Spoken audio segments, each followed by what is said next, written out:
E aí, galerinha, joinha? Hoje vamos entrar na segunda aula de preparação para o Enem sobre História Antiga Oriental. Junto com o Egito, esse tema figura como uma das melhores pedidas para os principais vestibulares do país quando falamos sobre a história da Idade Antiga. É bom lembrar que este vídeo no YouTube se propõe a ser uma aula documentário, isto é, haverá dois momentos. Primeiro, a exposição de vídeos e materiais de geografia usando o Google Earth, que será a parte mais interativa e atrativa da aula, e um segundo momento mais lento, onde você, estudante, poderá fazer anotações. Serão apresentados os slides que eu uso atualmente em sala de aula e são de profunda importância se você quiser reter as informações contidas nesta aula. Ver um vídeo no YouTube sem fazer anotações, assistir por assistir, refrescará sua memória temporariamente.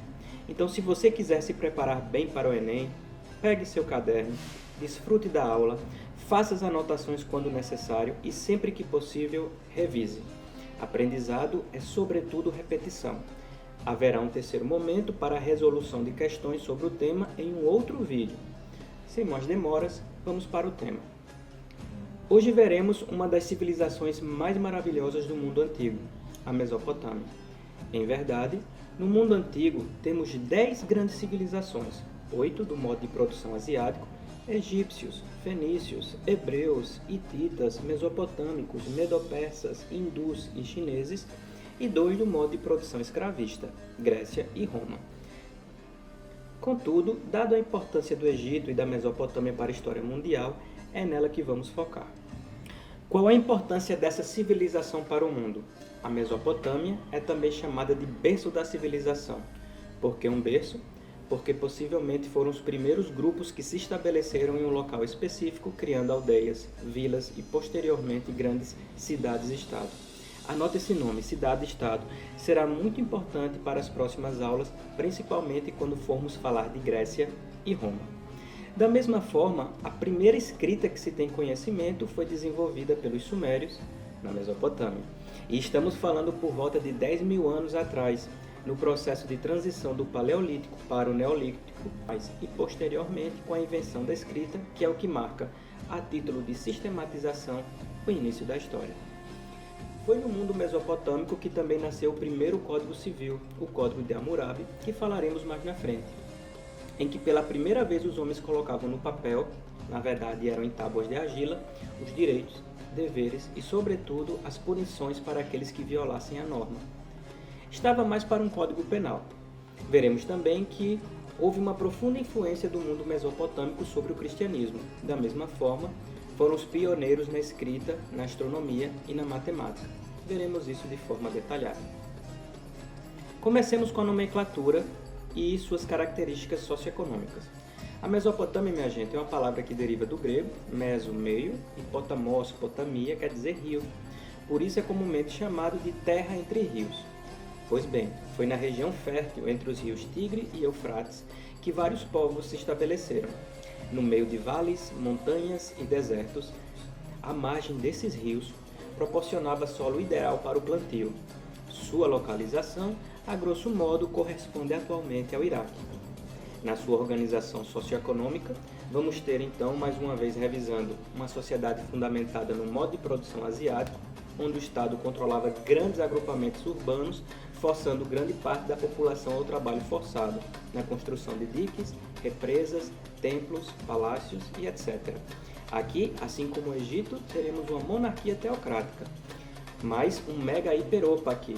Enquanto no Egito nós teremos um monarca que, além de rei, era um deus, o faraó, na Mesopotâmia isso não ocorrerá. O que teremos é o que ficou conhecido na história por Patesi, um líder religioso e militar que comandava as cidades-estado. Ele não era propriamente um deus, mas enviado por ele. Diferente do Egito, essa região será formada por vales e cadeias montanhosas, o que permitirá uma maior variedade de povos e culturas, consequentemente, variadas cidades-estado. As principais delas, as mais conhecidas, foram a Babilônia, Ur, Uruk, Nippur e Lagash. Esta animação em 3D que apresento a vocês, seria da cidade da Babilônia. E esse templo azul maravilhoso seria o portal da deusa Estar, construído possivelmente por Nabucodonosor II, já no século VI a.C. mas estamos falando da Mesopotâmia e das primeiras civilizações por volta de 4000 a.C. Pois bem, todas elas terão uma coisa em comum: o primeiro presente da Mesopotâmia para a humanidade, a escrita cuneiforme, a primeira forma da humanidade para registrar os seus pensamentos, descobertas e invenções, além de cálculos e para o registro e computação do tempo. Essa escrita nada mais era do que a utilização de tijolinhos de barro mole, onde se escrevia com uma cunha fazendo pressão. Podiam ser em pequenos tijolos ou grandes pedras e depois aquecidos. Pois é, o nosso primeiro papel na verdade foi um tijolo, mas sua durabilidade é tamanha que chegaram intactas até os nossos dias. E você aí reclamando do seu caderno e de sua caneta, quando uma só folha do mundo antigo poderia pesar 2 quilos. Os egípcios vão aprimorar esse conceito e desenvolverão o papiro, mas não é tema desta aula. Pois bem, na Mesopotâmia então teremos a formação de 7 grandes povos, em sua ordem cronológica: os sumérios, os acádios, os amoritas, os babilônicos, os assírios, os caldeus e os neobabilônicos. Para memorizar, eu gosto de usar o mnemônico que apresento na tela, que é um nome parecido de uma banda de heavy metal norte-americana que eu gostava muito, que era o Black Sabbath, né? Você, como estudante, precisa dominar todos esses nomes? Não, fique tranquilo, mas é bom saber associar alguns grandes imperadores a essas civilizações para ajudar na localização no tempo e no espaço, já que Hammurabi, por exemplo, é do século XVIII e Nabucodonosor II é do século VI. Vamos lá, características socioculturais da Mesopotâmia.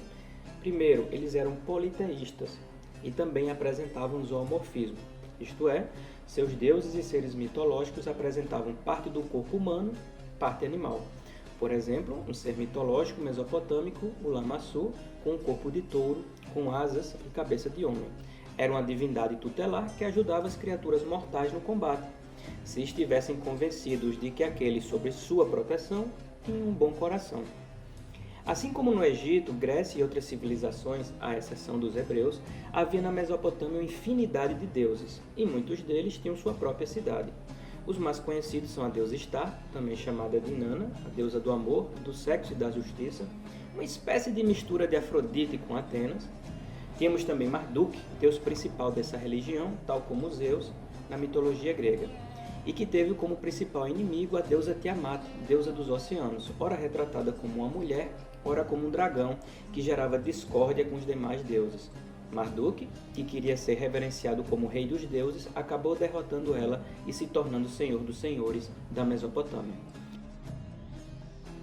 Foi também em homenagem ao deus Marduk que foi construída a Torre de Babel. Lembram dela? Na Bíblia? Possivelmente no reinado de Nabopolassar, rei da Babilônia, em 610 a.C., em que, segundo a Bíblia, o homem tentava superar o próprio Criador. Em resposta, Deus teria criado uma grande confusão, fazendo com que ninguém se entendesse, mudando todos os idiomas. Daí seu nome, Torre de Babel, que em hebraico quer dizer Torre da Confusão. Influenciaram da mesma forma o judaísmo e o cristianismo. Como assim? Talvez você não saiba, mas Abraão, pai do judaísmo e do cristianismo, não era hebreu. Isso é um termo posterior a ele. Abraão nasceu possivelmente por volta do século XVIII na cidade de Ur.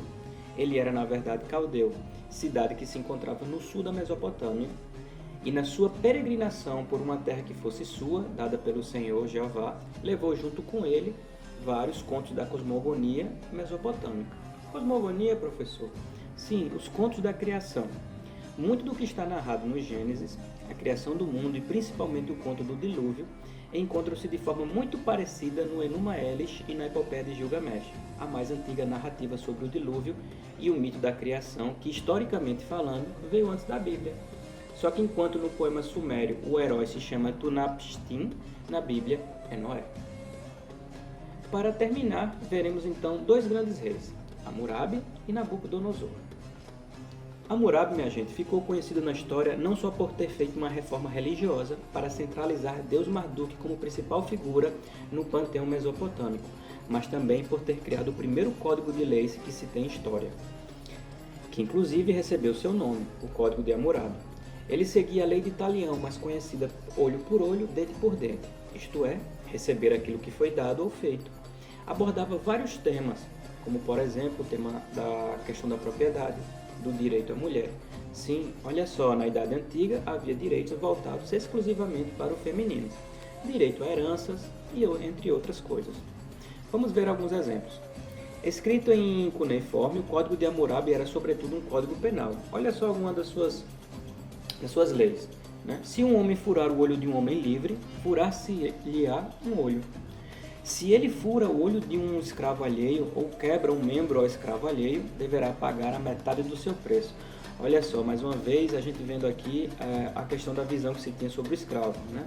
Ele era uma propriedade, uma mercadoria e logo não se recebia a mesma punição para um homem livre. Né?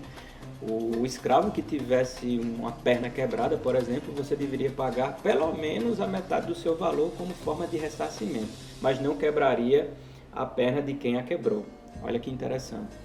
Se um arquiteto constrói uma casa para alguém, porém não a faz sólida, resultante daí que a casa venha a ruir e matar o proprietário, este arquiteto é passível de morte. Então bota o cara, né, noutra casa e derruba para ele morrer também.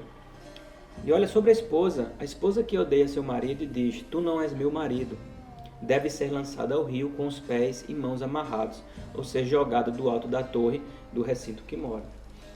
Esse mesmo código, gente, irá influenciar o Decálogo de Moisés, mais conhecido como os 10 Mandamentos da Bíblia, só que quase 5 séculos depois. Influenciará também os gregos, inclusive o direito romano, chegando até nós através dessas variantes, para que todos vocês possam ver a profunda conexão que existe entre o passado e o presente. Chamamos isso de historicidade, isto é, entender que para que um rio chegue até o mar, ele percorreu um longo processo, desde suas nascentes em altas montanhas, passando por vales, regiões estreitas, seus vários afluentes e meandros até desembocar em um oceano.